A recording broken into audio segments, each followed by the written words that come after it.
Hello guys, Elita Legionarii here, and today I'm bringing you a 4vs4 31k for Rome Total War. In this battle, it's going to be mostly pikes on my team, and it's actually this player here, WB Krios, or Warband Saint Sion. He's already uploaded this battle live to his channel a few weeks ago, or a couple of weeks ago, maybe a week ago, not that overly long ago. So if you want to check that out, I'll actually link his channel. I'll link the particular link to the exact video where he did this battle. Now some of you might be wondering why I'm uploading it. Well, I always consider, the reason being is I always consider players who do live commentary, which is great. I like live commentary, it's good. But when you do a live commentary, you're so focused on playing and controlling your men and you're looking at your tactics that you absolutely got no time to look at what other people are doing. So I think it's good to do it from a replay as well, because I can show you what I was doing, what Mohammed was doing, and what TR was doing. Because most of the fight, which Sion uploaded, was great. It was a great commentary, great battle, but he was focusing on what he was doing with his army, and he didn't really catch any of our action. Especially we had some really great cavalry action in this fight, and he didn't get to see any of it, which he mentions in his video because he was so focused on what he was doing. So I thought it'd be a good idea on our part to or on my part, to upload the rest of our battles and show each other's fight. Also, I guess for another reason would be that I'm playing as the Seleucids, and it's not often I upload a lot of battles with the Seleucids because they're quite difficult to use and it's hard to get some good battles with them, or at least it is for me. So I always like to upload good battles with the Seleucids, and this was a good battle where I used the Seleucids. I often see a lot of players rubbishing the Seleucids, and I don't really like that, because yes, they are a challenging faction to use in 31k, but they're certainly very dangerous if you pull them off right. They have a certain set of tools that allow them to play in certain ways, and they're particularly useful in team fights if you're well supported. They are very vulnerable to especially to archers and to Peeler and much stronger infantry, obviously, but they're always a good challenge, and if they're supported properly, they can be very, very dangerous. So I rather like seeing the Seleucids being used, and I like to use them myself, even though I don't often have a lot of success with them, because they are very challenging to use in 31k, like I said, but I'm working on getting better, and this was a great game where I used them, so I wanted to upload for those reasons as well as the fact that, of course, what I stated before. So my build consists of 6 gold cataphracts and 1 experience. Obviously, the cataphracts are the most important part of the Seleucid army. Then for infantry, I have 6 gold silver shield legionnaires and 8 gold silver shield pikemen, or Agriaspidee if you actually want their proper name. I always like the silver shield pikemen, but they're really not very good pikes. They're not bad, but in comparisons like Macedon, Carthage, Greece, they're really not very good. They're cool though, and I kind of wish they were stronger in some regards, but then that would probably make the Seleucids much too powerful. Although again, the Seleucids are more useful in CWB probably than 31k, but not to say they're not good in 31k. Anyway, let's move on to heaven member Mohammed. He's got, 3 Cretan archers, and then he's got 6 companion cavalry, and the rest are royal pikemen. Mo is quite proficient in the use of Macedon nowadays. He's developed some quite useful builds with them, so it's always good to see him use Macedon.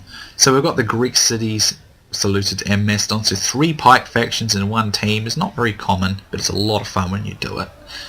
And then we have Brotherhood member TR, and he's got the Brutii Romans. So he's gone with the typical Roman build for the most part.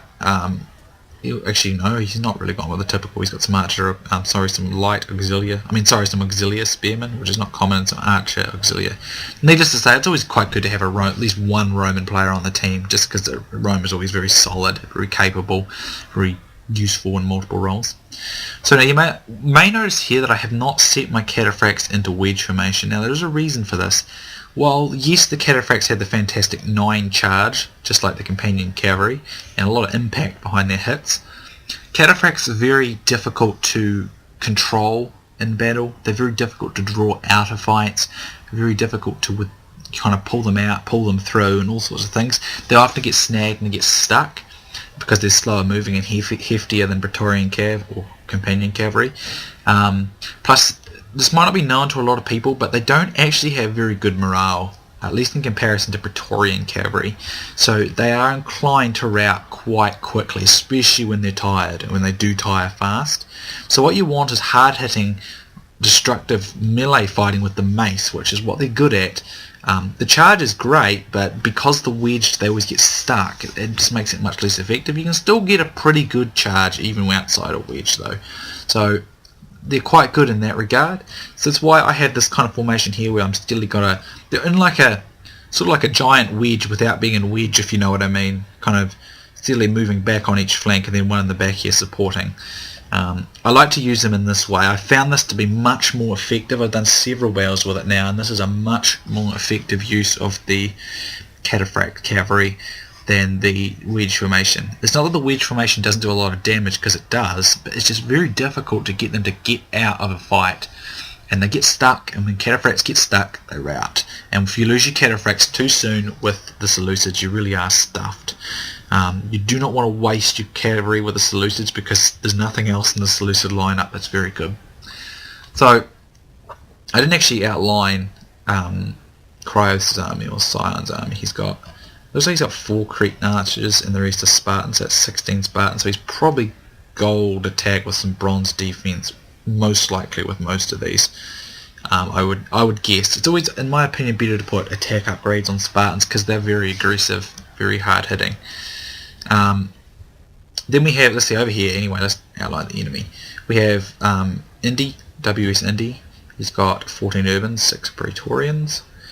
Then we have Wolves Thor. He's got, looks like 4 Praetorians and 16 urbans, most likely geared towards combating the Greeks. Then we have Odin, who's got quite a number of urbans and a couple of legionary firsts. I can't see any cav, but there might be some hidden. Oh, wait a minute, here they are over here. There's 5 of them over there. Then we have Tut from the IBEROS clan. He's got, let's see, he's got the 5 Praetorians, a couple of archers, a legionary first, and the rest are urbans. Now, the initial plan in this fight was for me and Sion to push forward. Now, obviously, I'm not a good attacking faction, but what I was going to do was I was going to just support Sion, because as I showed you in that 2v2, the Greeks are very capable of taking on a lot more than their numbers. So, I mean, these 14 Spartans, they could easily handle 20, I reckon probably at least 22 to 24 urbans, and if I just cover him, support him with a few units, he'll be fine. So that was the initial plan. But what they're going to do here is, I'm going to point this out now, is they're going to kind of push themselves back, and it's going to split Mohammed from me really rapidly, and it's going to become, we're going to become too isolated. And there'll be easy ability to outflank my Seleucids, you see.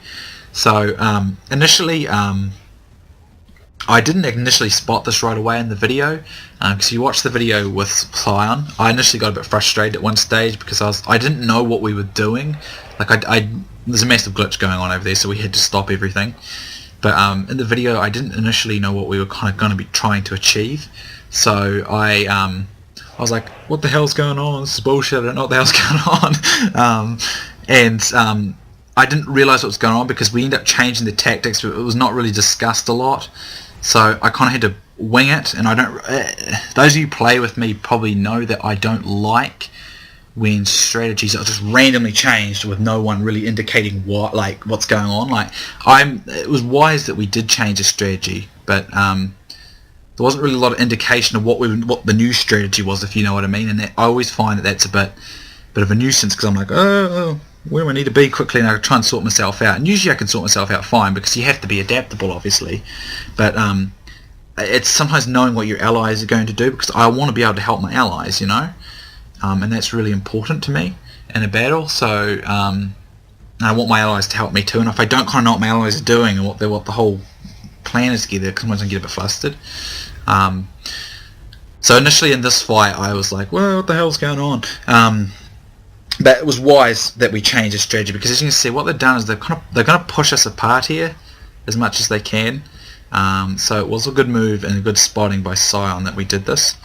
So over here looks like there's a bit of archer dueling going on between Mohammed and Tut by the looks of things. Now he's looking to get pretty aggressive with TR here, which is a pretty good idea. I would probably want to do this as well, but I'd want Odin to help me. Because as you can see, if Odin had come and help him, it would have forced Mo over. But there had potential to be a dangerous little rush there. Could have nipped a few units of TR pretty bad there, but it didn't end up happening. So yeah, you may have noticed that Scions had to reform. He had a glitch that screwed up his formation, but they had glitches, and that's fine. Everyone was able to sort all their problems out. It's an unfortunate thing about 31k. There's a lot of glitches at the moment. I think it's got something to do with the Steam server. It doesn't seem to like things very much.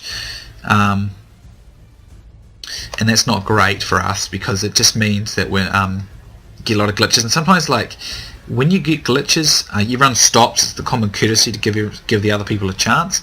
And when they do that, sometimes they work out what your battle plan is, and you lose momentum or the element of surprise because you had to stop. It's a bit of a nuisance that way.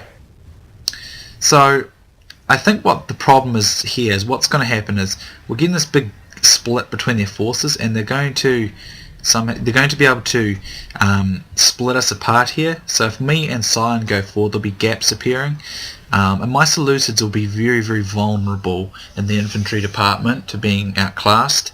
And while I could expect a good number of support from Scion, it's risky if they split us out too much and isolate us off, because Macedon is not going to be able to run off from Rome forever. At least not easily. Mohammed's trying to stick with me here, but again he had to keep turning, and he's taking Pila for no real gain. So in a minute what you'll see is, as you can see, they're kind of splitting themselves into two different directions, and what this is going to do is it's going to force a lot of Scion's forces to face Indy here, which is going to leave Thor pretty free to face me for the most part. And as I said, my Seleucids are not going to be able to stand up. Definitely not to that many even cohorts. So we're kind of having to force ourselves back in and retreat, which really isn't ideal at this stage, but it's we need to get the initiative in the fight, which we don't really have yet. And they're going to keep denying the fight over here, so if Scion keeps running them around, or they're trying to split themselves apart or anything like that, it's going to split me and Scion up, and I'm not going to be able to support his attack very well. And if I can't support his attack very well, then he'll do well because he's Spartans and he will always do well, but I won't, because my Seleucid's infantry is very, very weak, and if it becomes isolated it will become very quickly destroyed, which isn't a great idea. Now as you can see over here, Odin is throwing a lot of Pila into Mo, but he's actually hitting just Mo's Pila screen and some of his front rows, which is good because he's wasting a lot of Pila, which could be some of these used for some of these back rows. Over here there's still a lot of archer dueling going on between Tut's archers. Yeah, I think Odin had some. Did Odin have some archers? No, he didn't. And as you can see, TR and Tut have kind of cancelled each other out at this stage of the battle. So as you can see, they're kind of denying the fight. And if we push out to go after them, it's going to leave the flank of Mo very vulnerable, so that means Odin could push forward very aggressively. He could be easily outflanked and he'd be wrapped up, and I'll be very little good to supporting him because, as I said, Seleucid infantry really isn't very good, especially against Rome. So Scion in a minute, as you can see, he's running inwards to help Macedon, because Macedon will eventually lose this fight against them. As you can see, Tut's actually helping him, getting shots on Mo's flank. So yeah, the Greeks are coming inwards here. Now at the moment I was still trying to figure out what we're going to do, because I was looking and thinking this isn't going very well. Our original battle plan is not going to work that great. And then I kind of noticed that Scion started running in. I was like, whoa, what's he doing? I'm like, Scion, I'm going to get outflanked here by WS Indy.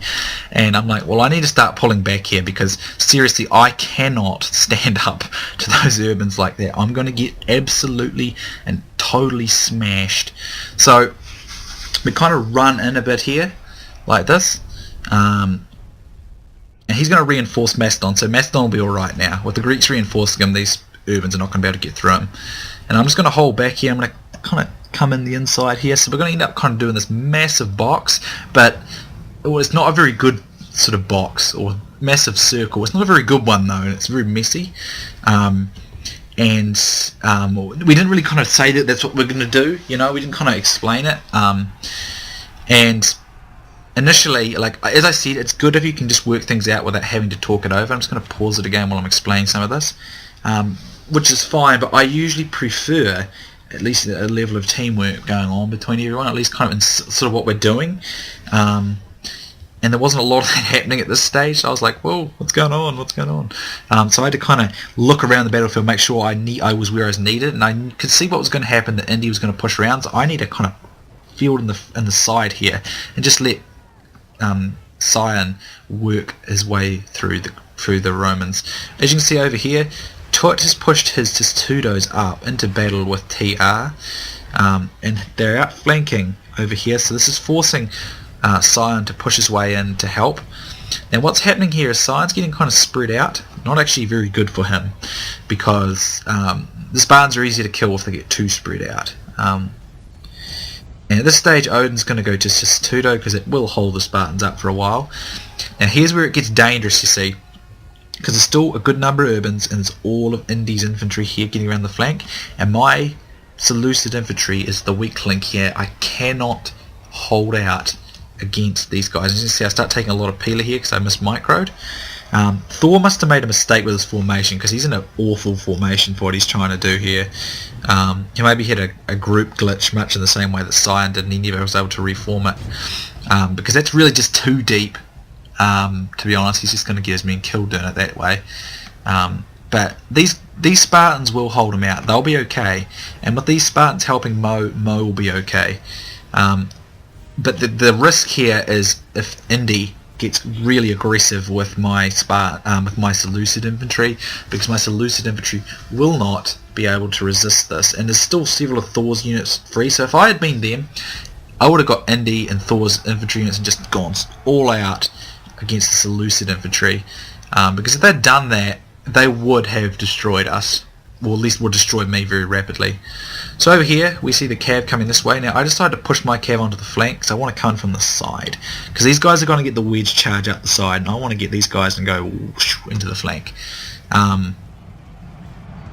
That's what's ideal there. But we're getting pretty fortunate here because Indy's not engaging, and that's good for us. The longer he mucks around, the better we do against Thor and Odin, which is good. Now over here, I get charged here, and I was a bit worried because I'm going to get hit in the flank by Indy, and I was like, what the hell's going on? Someone cover me, come and support me. Fortunately Mo was onto it and he covered me. Now I lose a couple of my guys here, and had Mo not been here ready to support me, I would have lost my cataphracts.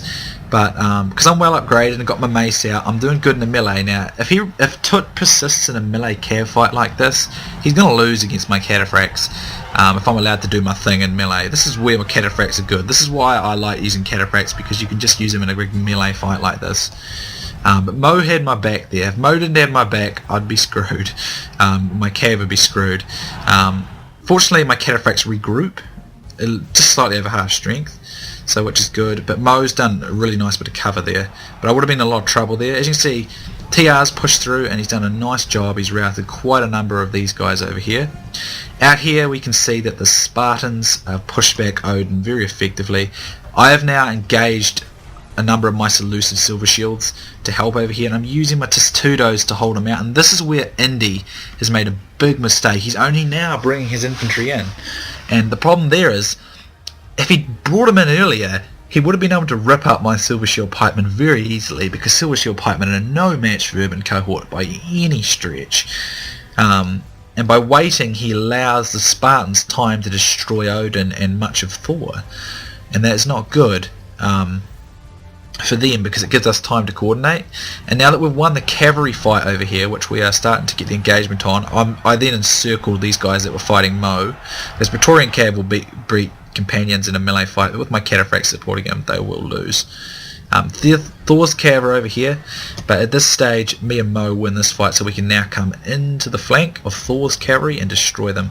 TR is fighting well against Tut, supporting him. Now, during this fight, Tut was like, when we were all our cav was over here, was like, guys, come help me. Guys, come help me. I'm going to get attacked by all their cav. And they didn't really bring their cav around in time either.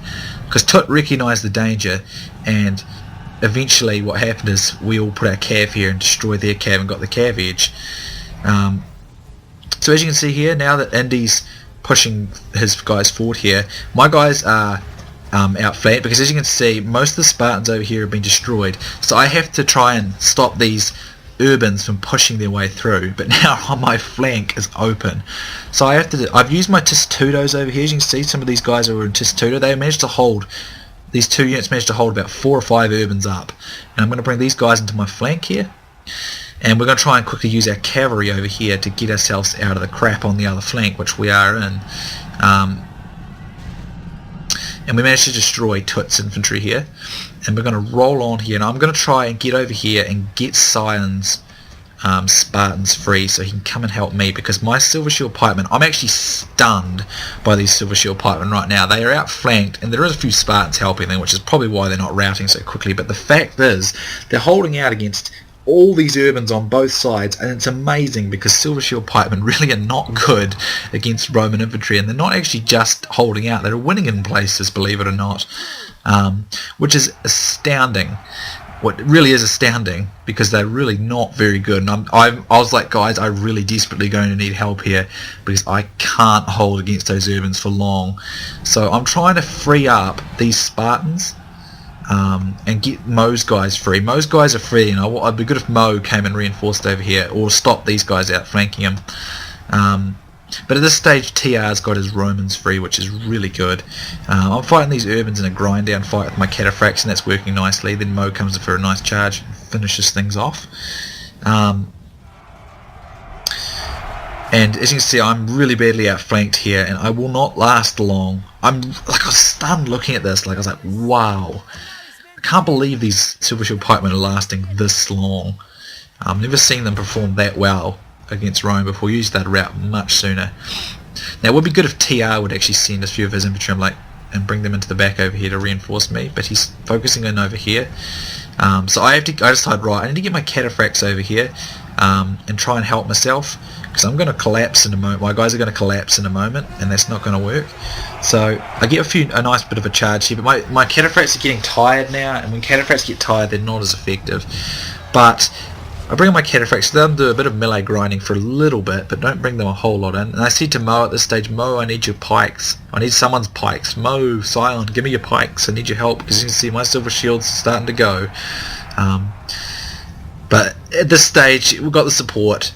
Indy's outflanked, and the support's here. And I've still got a few cataphracts rolling in the back here, so I can use them to get into these guys here and do a bit of damage. I figured that Mo was going to come and fix these guys, so I'd come around and try and break these guys free over here so they could come and catch these guys. So that's why my cataphracts are going the long route round.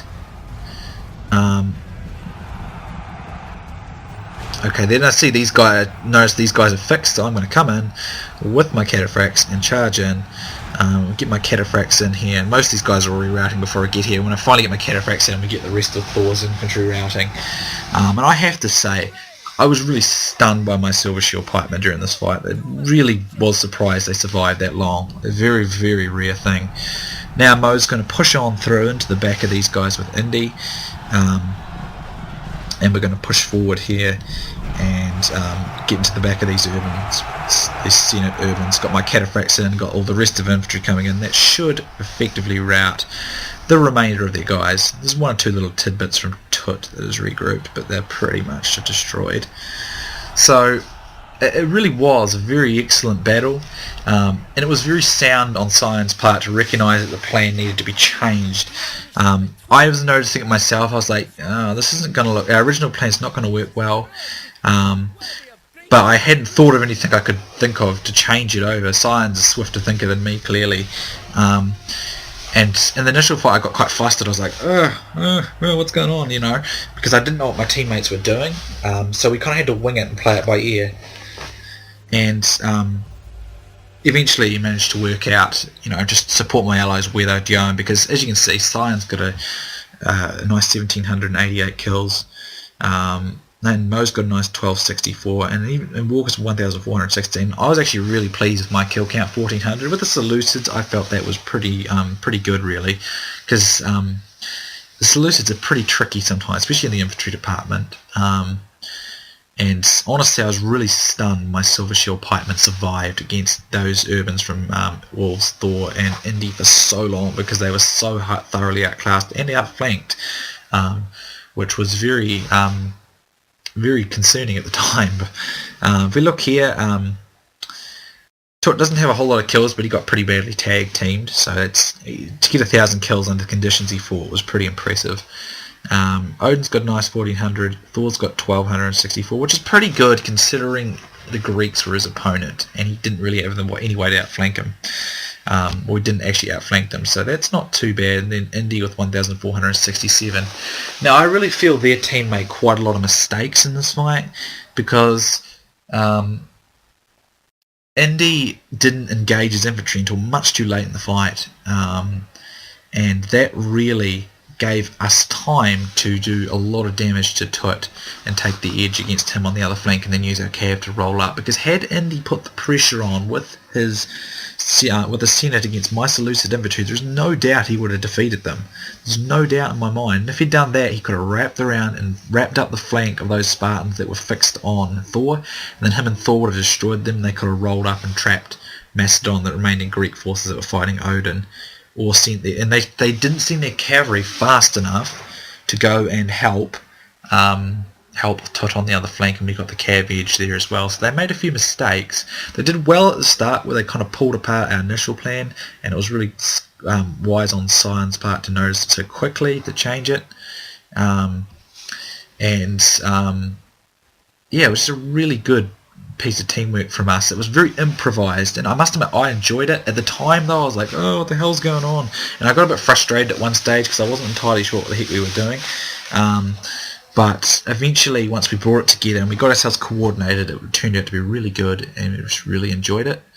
And it's always good to have those battles where suddenly like your plans have got to change. But what I mean is, in the battle, I kind of like, if the plans have got to change, then fine, but kind of alert the other people to what, if you've got an idea of where you're going or what you're doing, because sometimes it's just like, well, what they're doing, and then what are they doing, and I think, oh, I'm going to have to do this, and I have to stick with them, because otherwise if you're just kind of winging it, if you will, or making it up as you're going along, it can be pretty risky. But it all worked out for good in this battle. So if we look at the statistics here, these Silver Shield Legionnaires down here, not many kills, but I put them into Testudo and they held a long time, giving me time to coordinate. Cataphracts did really well, 129, 116, 132, 124, 171, 78. So they did really well this fight. That was good. As I said, much better to use Cataphracts out of wedge formation in my opinion, because it allows you to just grind down those melee fights better, which I think the Cataphracts are better used for with all that armour and the armour-piercing mace. And I mean, let's have a look at these Silver Shield pikemen. 94, 81, 94, 102, 75. I've got to say, I was very shocked by how well they did in this fight. I was expecting them to rout much sooner, because seriously, they are very heavily outclassed by Roman infantry. My infantry were definitely the weakest on both teams, and I was definitely the weakest link probably in my team in a lot of ways. So I was pretty fortunate that Indy didn't push in a lot sooner there, because I think I would have been destroyed if he did. But everyone always makes, we all make mistakes, and it's just what happens. But anyway, guys, a really good game there. I really enjoyed it. I'll link Sion's channel or Krios' channel in the description. So I hope you guys go and check that out. It's a great channel, very good 31k tactics and tips from very experienced players between him and Eli. So thanks for watching, guys. I hope you enjoyed it, and I'll see you soon next time.